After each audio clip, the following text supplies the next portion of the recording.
Welcome to The Piano Boat. I'm Massa. And I'm Rihanna.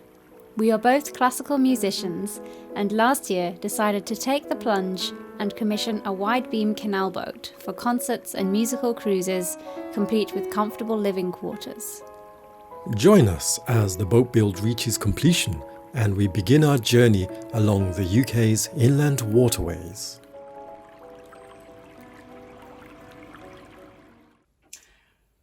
Well, hello and welcome from The Piano Boat. Last week's footages was, of course, from June 2020, and here we are in December. Life is a busy thing, and we have taken lots of videos and things as one does, but there's absolutely been no real opportunity, maybe. What is it? We just didn't get round to it somehow. I suppose it was quite busy being on board, and as I said in the last video, fundamentally we didn't really want to slow down our builders by hanging around with the cameras and all that, so we did try and stay out of the way, I suppose, but somehow we ended up not getting into the habit of filming everything. So much has happened. We're here now in this comfortable setup, but so much has happened, so we thought this would be quite a nice time to retrace some of the journeys that we've had since that day of that acceptance trial. So there will be a tour of the boat quite soon, but today we are just looking at the day the boat finally came down to London, which was back in July. So it arrived by lorry and was craned onto its hard standing.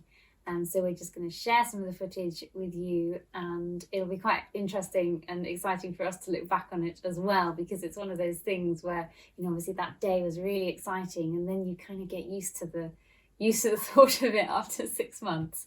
So I think we're quite looking forward to revisiting that as well. It's not quite the reaction videos, which seems to be quite popular nowadays. It's not quite that, but we will be going through some of the footages that we had taken. So here we are. So we started with the lorry arriving into the marina where it was craned up to the hard standing. And here we have the boat arriving on the lorry all the way from Nottingham, and it was actually just me that was here. Even I just about arrived in time for various work commitments. We actually weren't going to attend the arrival of the boat because we weren't really going to do much. I think I maybe had some teaching or something like that meant I couldn't come, but I was very envious of Massa at this point in time. I must admit I was trying not to be too excited. I felt a bit unfair that only I would be able to see this, but it was very quite unfair. It was quite a sight to witness this huge vessel travel on the roads. And there we have the TV crew from I think we are allowed to say a major terrestrial channel. Yes, so we're not allowed to say any more than that, so we'll move on. But it's quite funny to see when Massa sent me this video of the abnormal load van following the boat as he was chasing it down the marina. Yeah, no, excuse the terrible camera work. I was sort of too excited, I suppose. Here's the other angle. I did put one camera, and it shouldn't be shaking. I think it was very windy this day, which obviously added an extra layer of fear to when the craning happened. So it's a bit shaky. But here we can see the boat and the lorry actually snake its way through. It was quite incredible to see the whole thing. It's just so large, and it just somehow went right the way through the whole of this marina, navigating through this quite windy road. I think the whole journey down from Nottingham took maybe 2 hours or thereabouts, presumably going quite slowly. We were very tempted to chase it down the motorway in our car, but it didn't quite work out, I think probably because of teaching or whatever it was, but it was definitely on the cards that day. I was quite tempted to do that, actually. It would have been quite spectacular to see this boat travel on the road, on the motorway. But here it is, 40 tons or something. Yeah, and someone did comment that it had to arrive with a gold lorry, which was something that I hadn't even noticed. But yes, I mean, only gold. I don't know why it just happened that It's just way. so appropriate, isn't it, with the whole design scheme of the burgundy and the gold, and How silly. it was just very appropriate. It would have been quite fun to see the whole thing. And there's me chasing the Marching along there with your phone. with my phone camera, and Oh, a bit unfit. oh well, it wasn't even early in the morning or anything like that. Oh, dear. But it was quite windy. It was a windy day, but yeah, therefore And the then in the background, there's the TV crew just doing what Massa did, running to catch up with the boat as the driver makes its way down. two persons crew they had. Yeah. There they go, and then we see the boat settle into position before it will be craned up. You can see the huge crane in the background. Again, excuse the rather bad camera work, but there we are. I wonder if it's the windiness. I would have thought the anti-shaking thing would have done a better job, but sadly this is all we have. This was the first point when we kind of saw the boat as a whole, because we'd only really seen it in the workshop, apart from the trial, obviously. But you don't kind of realise how long it actually is until you see it like this. It's quite incredible when you saw it go past on the lorry, just how long it is. But I do like trains, so it makes sense.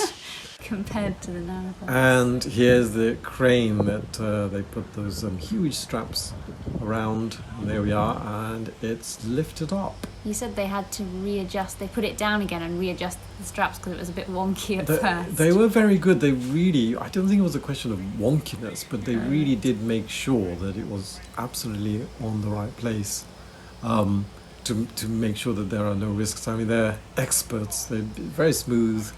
To me, it all looked like panic stations, but obviously they knew what they were doing. And there's that one person with the rope. That's all it takes.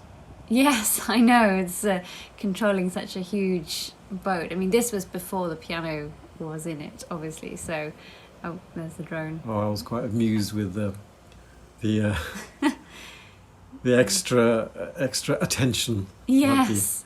that the boat was getting. Yeah, I mean, this is a very busy marina. They have cranings all day long, but we did get some questions about this, which was quite nice.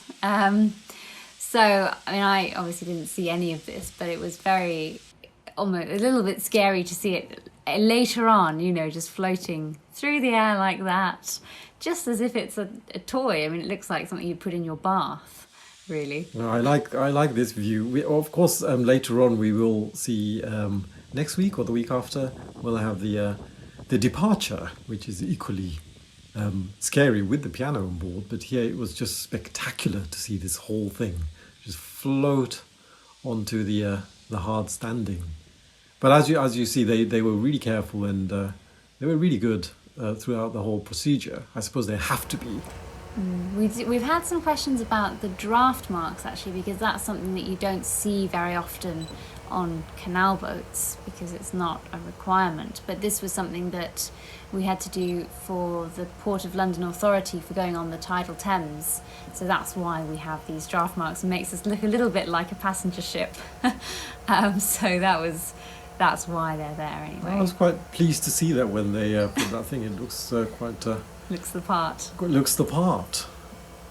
When I went on a cruise contract after that, I remember seeing a model of the huge cruise ships which had similar things. I thought, oh. Yes, it's a wannabe cruise ship right here.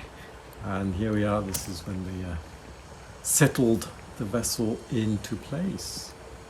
And again, obviously we shortened this, but they did take their time to make sure that it was balanced and everything was in place throughout. But here we are, and I think I did a little video of me going on to the boat, very brief.